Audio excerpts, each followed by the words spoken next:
give us a thoughtful talk on the art of listening. Sir is a Professor Emeritus of Psychiatry at R.N. Cooper Hospital and HBT Municipal College, Mumbai. He is also a consultant psychiatrist at Breach Candy and Lilavati Hospitals. An internationally distinguished fellow, Dr. Vahia has several publications in indexed medical journals, chapters in textbooks, and monograms to his credit. He has been a secretary of Indian Psychiatric Society in the past. A former international member of American Psychiatric Association, Sir is currently a member of National Advisor Board of Indian Association of Private Psychiatry. I request my colleague to present Sir with a token of our appreciation.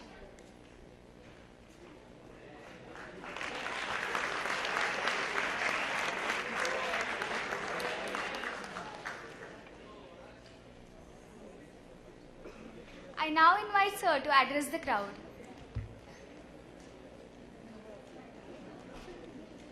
Like people to sleep. Let's have some light, otherwise people go to sleep immediately. Dr. Sawant, all the 25 members of the organizing committee, my true tributes to Ms. Parab, who's unfortunately not amongst us today, friends, ladies, gentlemen, and others, if any.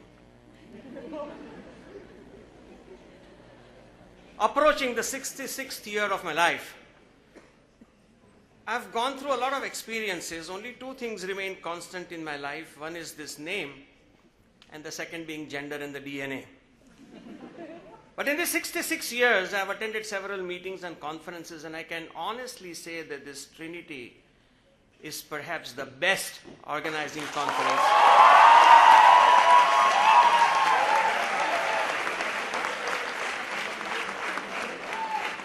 that I have been invited to. And it's indeed a privilege and a pleasure to be here this afternoon. And my immediate task is to struggle to keep people awake in this post-lunch session. As I proceed, may I kindly request you to please switch off your phones and put them on silent mode. And for those important amongst you who get a phone that you can't stop, do step out of the auditorium when you have to answer. It's preferable to have just one person speak at a time. I'm going to speak on the art of listening. So what's this business of art of listening? What is medical profession today? It's interesting. A family practitioner, Dr. Gajwani, wrote this book that came to me only last week. And he said medical profession opens the windows into many houses. You actually start looking at your patients and your family at a very close range. Medical profession gives that singular privilege of studying the patients absolutely raw. Someone in tongue-in-cheek made a comment that medical profession is the only profession where you can make a person undress totally in the presence of the spouse and charge them for it. Medical profession gives us an opportunity to be privy to these undercurrents of love and hate in many families. I can also tell you, at my age compared to yours, is that a doctor is a perpetual student all his life or her life. Not only do we need to be a student of the advances in professional skills and technology, we also have to be aware of the changing socio-economic norms in our patients. Remember, patients go to a doctor to be treated. They would say Dr. So-and-so is excellent because he treats the patient well. Nobody goes to a doctor saying he is the highest cure rate. Patients do not go to a doctor for cure. They go for treatment. Our first important obligation is to treat the person, treat them well. A part of hospitality is an inseparable part of medical practice. They don't come to us for cure. There are any number of doctors and surgeons and physicians and psychiatrists who are very good at their results when you look at the outcome studies. But still, patients don't go to them. Patients would go to a homeopath or an Ayurveda or sometimes an unqualified physician because they treat the person well. You don't go to a doctor for the cure rate. You go where the patient is treated well. So to treat the person well, we need to know how to talk to the patient and how to listen to the patient. Talk and talk. Everybody does. Every 5 years, we send about 700 people to the parliament because they talk and talk, do nothing else. Just talk and talk. They don't make good doctors. Good doctors are the ones who communicate. And we have to remember that nobody likes a doctor. Nobody comes to a doctor for fun. Very few doctors are celebrities. People come to us out of helplessness. Nobody loves going to a doctor. They come to us out of helplessness. The problem comes up when the spouses start hating their doctors. This is despite the fact that doctors are the so-called stand-alone authority. When push comes to shove, you got to take charge. And in today's date and time, social communication skills are on the decline. People have stopped talking or listening to each other. Times and again I get called over to patients' houses where the dining tables have abolished, they have vanished. They have home theater system. Everybody sits and looks at what the bold are doing to the beautiful. They don't listen to what's happening within their own family. People have stopped talking to each other. Parents and children don't share what they have to say. At max, they would WhatsApp what's happened to them. They don't talk to each other. Times and again, the family would come and say, "Doctor, you tell my child," or "Doctor, you tell my mother to understand me," because there are no person-to-person talks anymore. It's a machine talking to machine.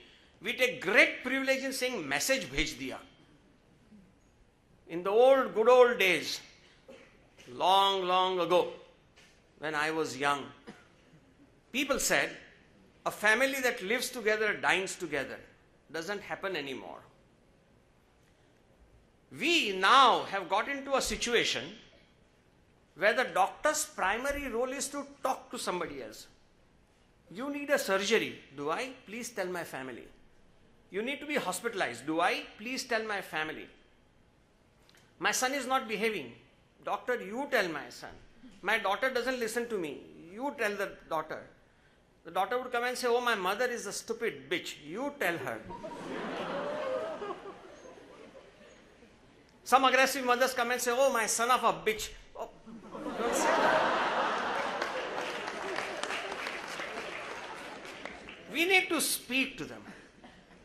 In an era where medical profession also has stopped talking to the doctors, we now are entering an era where we make diagnoses based on questionnaires, rating scales, and lab data.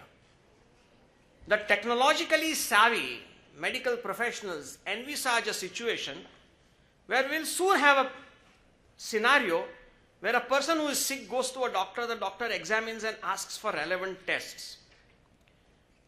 At this point in time, the doctor still makes a diagnosis, but according to the futurists, the computer will determine the diagnosis, will write the treatment, and they hope that the patient will get soon. I promise you, this is not going to happen anytime soon. It might happen 5 years, 10 years, 50 years down the line, not too soon. Let me cite to you 2 clinical encounters. A doctor, Dr. Mrs. I.S., female, postmenopause woman, was unhappy in her personal life. So she went to a mental health clinic, approached the receptionist, complained of feeling anxious and tearful, and immediately, as soon as she wanted to see a therapist, the receptionist collected the saliva swab, blood sample, urine and stool sample, biometrics, fed all the information to the computer. A couple of clicks of the computer, and out came the reply. Computer said, V and V is your therapist. The computer must be fond of me. You can't bribe a computer. She says, no, but I want to speak to a woman therapist. Says, no, the computer has decided, after studying your polymorphism, etc., that Dr. Vihang Vahia is your best bet to get treated. So she says, okay, I want to speak about very, very sensitive stuff, and I need a female therapist. The receptionist must be very fond of me. She says, no, don't worry. Computer will not like it, and Vihang Vahia is the best bet. You will like him. So she said, no, but everybody says he's a cad and he stigmatizes mental. I promise you this is not true, but this is what she felt. The receptionist wouldn't budge. She says, maybe whatever you want to say, but the computer has decided that you need to go to Dr. Vahia. She says, well, but then I want to see a female therapist. By now the receptionist is upset. She says, well, you seem to be an old-fashioned person. You go to the 7th Street, you'll see a psychiatrist of the old type, and she abandons this center, goes there, and the receptionist says, okay, we are saying this happened too often. Let me cite another example. This is a true case reported in multiple books and American psychiatric journals. Dr. Osharoff was a physician. He was a physician cardiologist who got into problems of multiple neurotic, what was then called neurotic symptoms of anxiety, depression, agitation, and went to this Chestnut Lodge Hospital in Maryland. Chestnut Lodge Hospital practiced psychoanalytical psychotherapy in strongest, staunchest form. So he was put on confrontative psychotherapy and regressive psychotherapy, which are very intense forms of psychotherapy. He went through this for 7 months, did not get well, took a discharge, went to the Silver Hill Hospital where he was given 2 doses of amitriptyline, 50 milligrams at night. He started feeling well. 3 months later, he went back to his practice. But in this 3 months' time, his patients had left him. His latest wife, I think that was his 4th wife, had sued him for divorce, and Dr. Osharoff realized that though his symptoms had regressed, so had his practice and his professional and personal standing. He was upset. He did not doubt the sincerity of the Chestnut Hospital in treating him. But what he was upset about was that he was not given the option of multiple treatment options that he had. He sued the hospital. Unfortunately or fortunately, the case was settled out of the court. We don't know what would have happened if it had gone to the court. But what we learn from this is that one size does not fit all. There is nothing like a routine case in medicine. You don't have a routine case of URTI or routine case of depression or a routine case of CCF. There is no routine case. Every case is specific. The only routine are probably full-term normal pregnancies. Otherwise, they are all individual cases. And we know that there is no one treatment that, sab rogon ka ek ilaj. We don't have that. We don't have one single treatment which cures everything. So as medical doctors, we have to be aware of the evidence rather than intuition when we treat a patient. And we must speak a language which people understand. It's amazing. After you have given clear-cut instruction to a patient, if you ask the patient to repeat the instructions that you have given, what the patient tells you is just not the same as what you have told the patient. Patients interpret what suits them or retain what suits them. They don't want to remember what doesn't suit them. So, a good doctor is flexible. A bad doctor is rigid. Bola na karo. A good doctor would never say that. He says, a good doctor takes the patient as a part of the treatment procedure. I joined psychiatry in 1973. 1st of July 1973 was my first day in psychiatry. And ever since then, I see these examples where the patient comes and says, please listen to me. Says, you're not the only one. I've got a lot of work to do. Or the patient comes and says, I wish you could hear me out. Says, I'm in a hurry. I have no time to hear you out. So please understand. What do you mean please understand? You understand that I'm a busy person, and you must appreciate that I'm a very well qualified medical practitioner, and in my experience I've realized that everything that is known about the subject or will ever be known about the subject was or never known in the past is all known to me. MBA, for those of you who understand Gujarati, mane baddu avde che. I know everything. MBAs. And there are people who are convinced that the only time they can have some intelligent conversation on any given topic is when they talk to themselves. What they fail to realize is that there is a difference between hearing and listening. Hearing is not the same as listening. Hearing requires comprehension. You don't only understand or hear the words, but you hear and interpret how those words are spoken. When you get up in the morning and say, good morning, God, that's positive. You get up in the morning and say, good God, morning. It's the same three words. It's the same three words with a completely different connotation. A good listener comes to arrive at the true meaning of what is spoken. If any of you have gone through radio talks, they would tell you you should speak at a speed of 80 to 100 words a minute. Indians, Asians, compared to Europeans, speak faster. Amongst the Asians, Indians and Chinese speak fast. And amongst the Indians, Malayalis and Gujaratis speak very fast. An average American speaks at the speed of 125 words a minute. Probably, Gujaratis and Malayalis and Chinese speak at 150 words or more. There is no study to identify how many words they speak per minute. But if you watch the TV, long back when we only had Doordarshan, the newscasters were taught how to speak, at what pace to speak. What we have today, Aruna Goswami and his team, they speak so fast, you can't understand half of what they have said. Because we have a brain which thinks faster than what others can speak. An average awake non-intoxicated brain thinks at a speed of about 600 words a minute. So what happens is, when whatever that is said is not interpreted and understood, the thoughts get discursive. We start we miss the context and start getting into our own thought process. These excursions, they interfere with ability to actually figure out every important word spoken.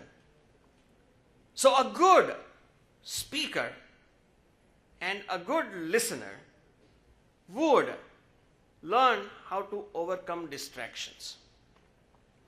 Tell the patient, speak slowly.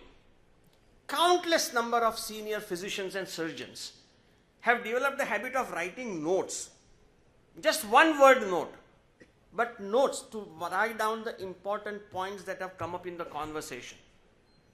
I've seen any number of senior physicians and surgeons and pediatricians and cardiologists and psychiatrists, when they go for the conference, to keep awake, they write notes. I see some people writing notes here too. So it's important to learn to come out of distractions. Actually, there are 11 ways of listening to someone else. 12th is, of course, listening to yourself. The commonest way of listening is listening with the external ear. We all do this all the time. When you're driving a car, You have the music going on, you are playing a song, you actually hum the song. If someone says, "Kaun sa gana tha?" you don't remember. Because spoken words disappear. We can never revisit it. And we have a finer selection of words. You are listening to a song you like, and your wife says or your spouse says something, you don't register. But if the child says something, you register. And if the mother-in-law says something, you misinterpret. There's a selectivity in listening. We can't listen to every word spoken, but we need to understand. Most of this listening with the external ear, in true terms, is just hearing. We are not listening, we are not interpreting, we are not giving it meanings, we are not working on it, we are not responding to it. It falls on our eardrums, it gets into our coconut, but we don't pay attention to it. Listening with the inner ear. Every single patient does this. When a patient comes to the hospital, the patient is convinced and the patient wants the doctor to listen. Listen, doctor, I'm dying. Something is happening to me. I want to be treated now. Because when in distress, there are two kinds of responses. Most people bottle their distress, and there are those that blow. People who bottle, they sulk. They become quiet. क्या हो गया? कुछ नहीं. कुछ तो लगता है. कुछ नहीं. नहीं, आप बात क्यों नहीं कर रहे? नहीं, कुछ नहीं. इतनी रोती शक्ल क्यों है? नहीं, कुछ नहीं. People sulk. And there are those who make others sulk. Yell, scream and shout at everyone. If there's a dog on the way, they would go and kick the dog also. Most people sulk, or they keep it to themselves. The trouble is, if you don't share your problems, they worsen the agony. And in distress, most people, if they are severely depressed, they start talking to themselves. So if you suddenly see your colleague or your boss talking to himself or herself, that's not psychosis. That's severe distress that needs to be ventilated. Because the very act of somebody listening to me makes you feel so good. It makes you feel so very good. This is not to butter you up, Dr. Merchant, but at the lunch I spoke to him something. I shared with him about my concern for an extraordinarily bright student. He not only heard me out, he gave me a solution which is so terribly, terribly rewarding. That makes me feel so good, Dr. Merchant. And I'm sure with a dean like that, the students here are going to feel just as good, because the very act, किसी ने तो मेरी बात सुन ली, is so good. I'm so happy that he heard me out. I'm so happy that when I went to the police station, the inspector heard me out. When I went to my mother and said, "This boy, I like him," the mother heard me out and didn't just shoo him away. It's always good to have someone simply listen to you. A good doctor, ask your senior sitting here, would have experience with a patient who would come and say, "Doctor, आपको मिला ना, आधा बीमारी चला गया." No doctor's face is therapeutic. No doctor radiates waves that cure an illness. But the very fact that I could speak to you made me feel good. This is where other pathies besides allopathy score. कितना खाना खाते हो, बैंगन खाते हो कि भिंडी खाते हो, चना खाते हो कि सिंग खाते हो, makes no difference. But the patient feels a sense of relationship, building up of a rapport, a genuine concern. Doctor wants to know whether I like bangan over bhindi. He is not going to call you home for a dinner. But still, that concern that there is something happening in my body. Then there are people who listen with a static. I learned this the very hard way. I'd just gone into practice in 1977, much before most of you were born. And my professor asked me to see his student who was a year junior to me in medical, 2 years junior to me in medical college, or maybe 4 years junior to me in medical college. And he said, "You know, Vihang, my son is due for his second MBBS examination." I was already consultant, so he must have been 6-7 years junior to me. He's got his second MBBS examination tomorrow, 2 weeks down the line, and he's very anxious. Can you see him? I said, "Of course I can see him, sir, but I don't want to see me or my son walking up to your clinic. So can we come after dark?" He said, "Okay, you can come." He walked into my clinic at 8 o'clock in the night, and I found this boy whom I had known well. He was an extraordinarily bright student, but petrified. The father, a surgeon, mother, also a medical profession, in fact, a medical teacher in this institute. And he was so scared. And I did what is known as a marathon therapy session. I talked to him for 3 hours, telling him not to get anxious, results don't matter, second MBBS is a very small thing in the broader context of life. Doesn't matter whether you get 105 marks or 95 marks, it's just the same so long as you don't have to repeat your years, etc., etc. Went on for 3 hours. At the end of 3 hours, he looked cool to me and I said, son, now you look quiet and you look better and you don't look so anxious and tense. Go home, all the best and God bless you. He went out and told the father, Dr. Vahia says only God can help me now.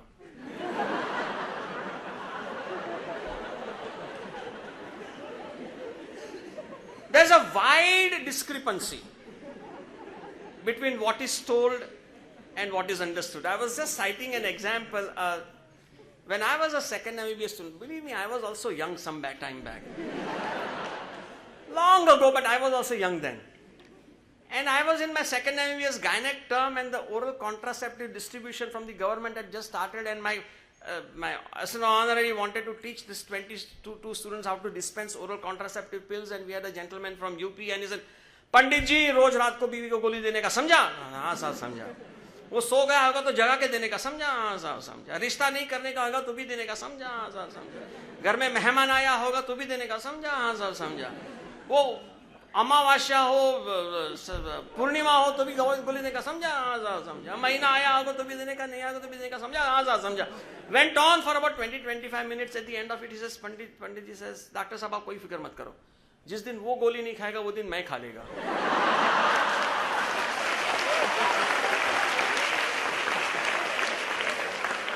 It takes time to understand. Talking of my learning from my patients, how do we make patients talk what has to come out? And I had another gentleman from UP who kept on saying, साहब यहाँ दर्द होता है, यहाँ से यूं current जाता है, यहाँ ऊपर आता है, नीचे जाता है. Couldn't figure out. I said, पंडित जी अब सुनो, मैं सवाल पूछूंगा, आप बोलना हाँ या बोलना ना. हाँ साहब, आपको किसी चीज की फिक्र है ना साहब, कोई सदमा है ना साहब, किसी बात की आपको चिंता लगती है ना साहब, कोई परेशानी है ना साहब, किसी बात की आपको शर्म सी महसूस होती है ना साहब. Went on and on. साहब जब आपने बात छेड़ी है तो मैं एक बात बताऊं. So it was my fault. साहब जब आपने बात छेड़ी है तो मैं एक बात बताऊं. अरे बताना भाई, मैं कब का. साहब एक ही तकलीफ है. क्या तकलीफ है? साहब शर्म की जगह बहुत नरम है.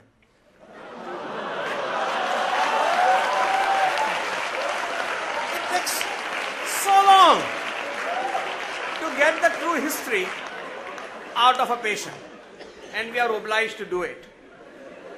There are people who get biased as they listen.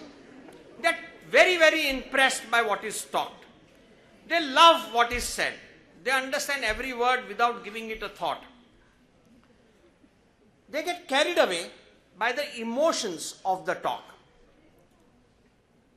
So many people are scared of talking to blind people. In fact, if you see any of these, political negotiations going on, you would see there are 2 rows of people. In the first row, there is secretaries and deputy secretaries talking to each other. But on the rear row, there will be 1 or 2 people with dark glasses on. They are the people who are visually disabled. They don't see the face of the person who's talking. They only look at the voice of the person who's talking. Because not many people see through properly.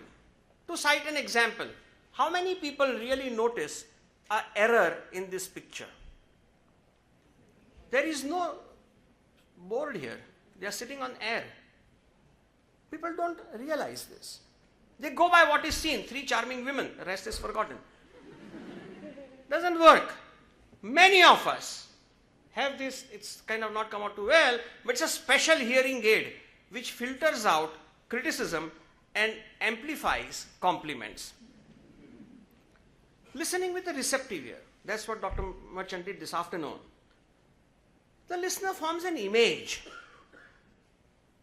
He didn't do this, but this happens in public speeches, where you go and have a speaker who's speaking to 2,000 people. The Prime Minister does it so well. People form an image. A persuasive speaker, in fact, suggests and excites emotions in the audience. These are the people who make people see what is not there and believe what they are expected to believe. The ISIS does this at this point in time. All these religious discourses, fanatic speeches, are before a bunch of vulnerable, receptive ear population. Listening with humility is a willingness to accept. This is what Dr. Merchant did. Willingness to accept new ideas. He's willing to actually have that courage to listen to someone else and not say MBA, mane baddu avde છે. Listen to others. Very often, like your batch of third year, first term students have demonstrated, they are better at organizing conferences than some of the professional bodies. So, we have to then understand the feelings of the people who are speaking, attempt to understand what are their emotional problems, and speak to them. Listening to the essence of things without being judgmental. A good listener will only get what is actually meant to be understood and then express agreement or disagreement. Remember, in the course of our day, we wear multiple hats and we cannot possibly listen to everything that is spoken every time. There are limitations. So if you have something to tell someone else, say it in few words. If you have to make a representation, do it in one paragraph. If you make a representation in 7 pages, the officer will say, baad mein dekhenge. If it is one paragraph, it will be immediately attended to. You got to learn the economy of how to present your words. There are many other ways of listening. There's modest listening, rebellious listening, and deaf listening. Modest listening is a person listening to the spouse before marriage. Every point is well taken. Rebellious listening, the same person listening to the spouse immediately after marriage. And deaf listening, listening to the mother-in-law. But the most important is listening with the third ear. What is this listening with the third ear? Every single medical student is taught to listen to the patient and figure out what is the problem that this person has. A good listener says, what is the person that has this problem? Just a play of words? No. A play of attitude. A change of attitude. Humans are not robots. They have countless emotions. An orthopedic surgeon was very upset because he had operated upon the shoulder of a young gentleman who was apparently doing very well. And one day the mother-in-law came and said, "Doctor, you are useless. He can't even lift his arm." And they were intrigued because the previous evening he was giving a tight hug and a kiss to his girlfriend. And the next day the mother-in-law came and he said, "He has such severe pain, he can't even do namaste." Humans have emotions. They have past experiences. They have anticipations. There are a whole lot of overt and covert forces that determine the person's way of thinking. So a good listener learns, first of all, discipline.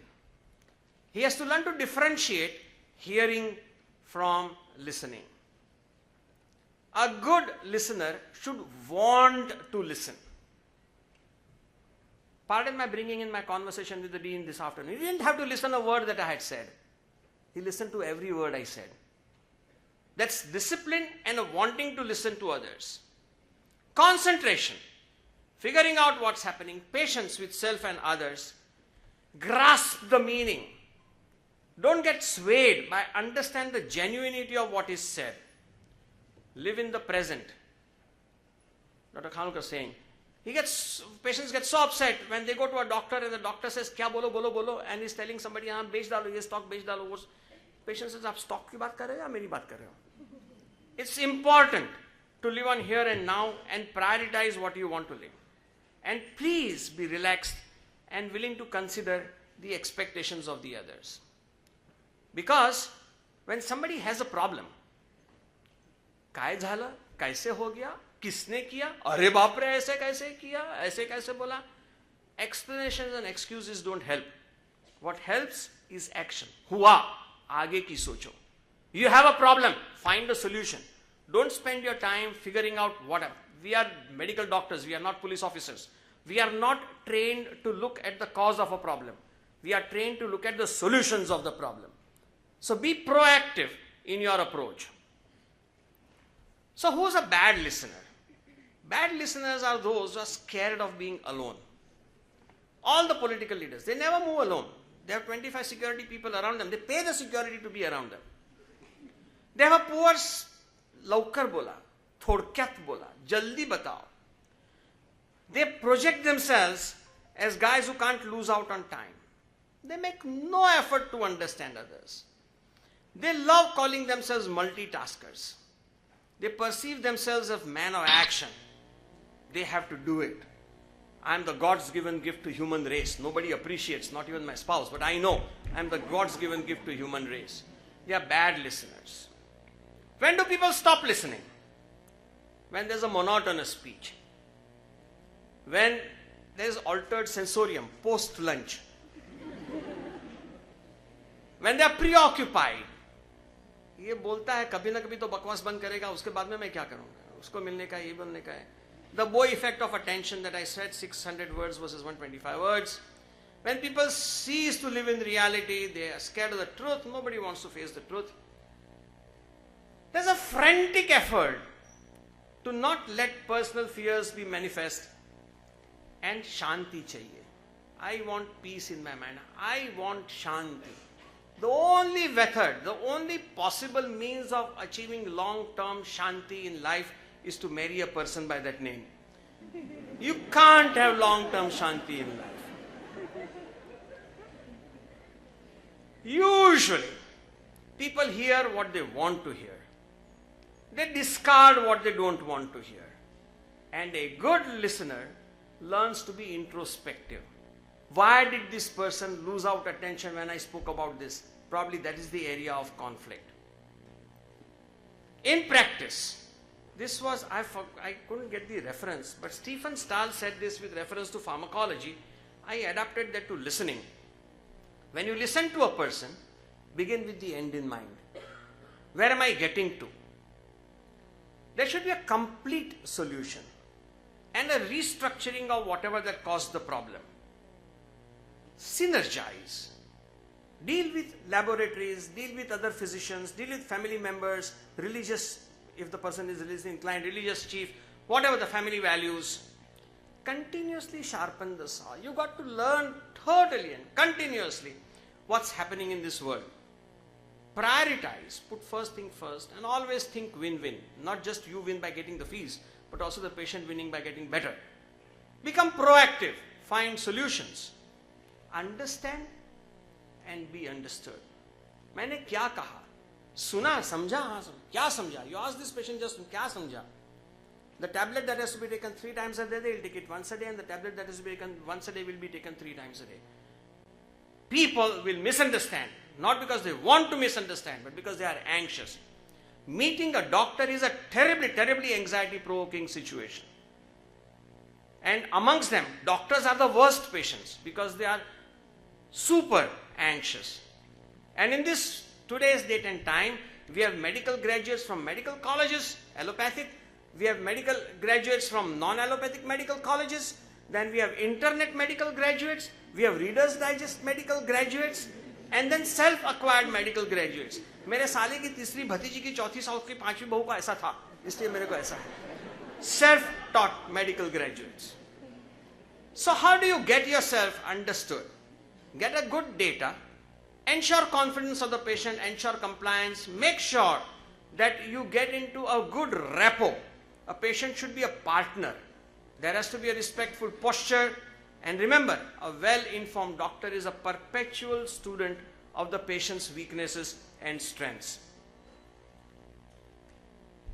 Between my friend Dr. Vihang and I, we compiled these 10 CCs. I think it's a little too early for the medical students yet, but you got to do things that will stop you from getting into problems that arise with your patient out of poor communication.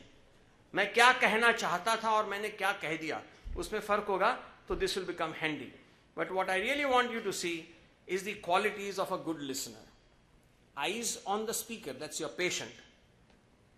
Brain, you're a medical student, so you're bound to be intelligent. Listen carefully, remain steady, don't keep jumping. And don't keep fidgeting. A fidgety listener is not a good listener. Don't talk, just listen. Because effective listening essentially establishes a healthy relationship, and it's a building block of alliance between the patient and the doctor. There's a story of people in my profession who have to sit and listen and listen and listen. It's like a home minister of the state. So Minister of Home Affairs from one of the state governments, whose job is to sit and listen and listen and listen, maybe go halfway to sleep, but listen, listen, listen. And when people like us get an opportunity to talk, we tend to talk, talk and talk. So this health minister went and talked, and he talked, and he talked, and he talked, and he talked, and by the time he finished talking, the audience had thinned out, actually vanished.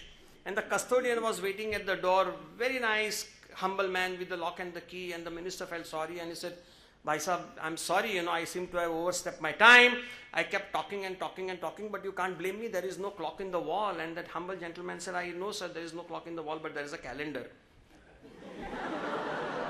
Before that happens. Thank you. Thank you very much.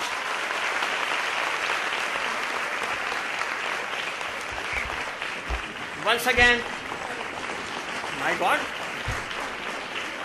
I wish my wife and children were here. Thank you. It's been a great privilege to be here this afternoon, and Dr. Merchant, your presence doubled it. Thank you so much, sir, for your absolutely wonderful session. May I request our Dean, Dr. Suleiman Merchant, sir, to present sir with a token of our appreciation.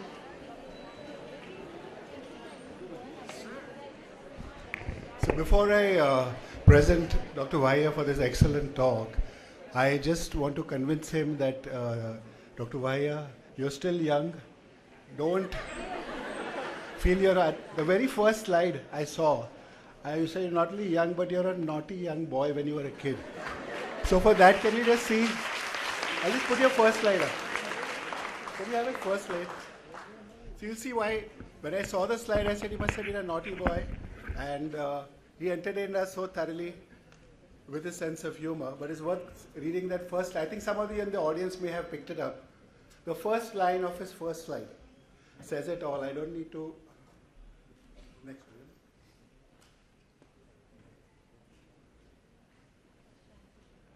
Yeah. Did you get that? Opens windows in many houses.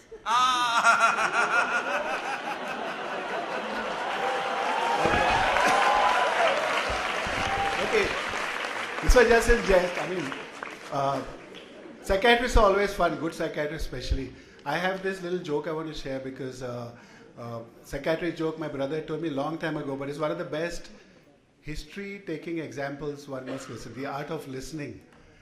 Every hospital has a chronic patient there for years together who knows everything about every surgery, anesthetist. You can't fool him. So there was a psychiatric patient in JJ Hospital who had complained of having a kitten in his stomach. So they tried every damn trick in the book. Nothing worked. So finally they said, isko surgery karna padega, and we can't even do a lame surgery. We have to do the proper thing, pre-anesthesia, fitness, anesthesia, incision, everything opened up, closed. So he did the whole damn thing, put him in the ward, and after that, the resident goes and tells him, "Barabar bola tha tumne, bola tha na, we found a nice kitten inside." The guy is very happy. Aisa lamba lamba chalte gaya. Then suddenly the guy has a frown. So, nice, cute, furry, white kitten inside. No. क्या हुआ? वो दूसरा होगा. मैंने तो काला देखा था. That's the art of listening for you. Nice audience. We really appreciate your talk.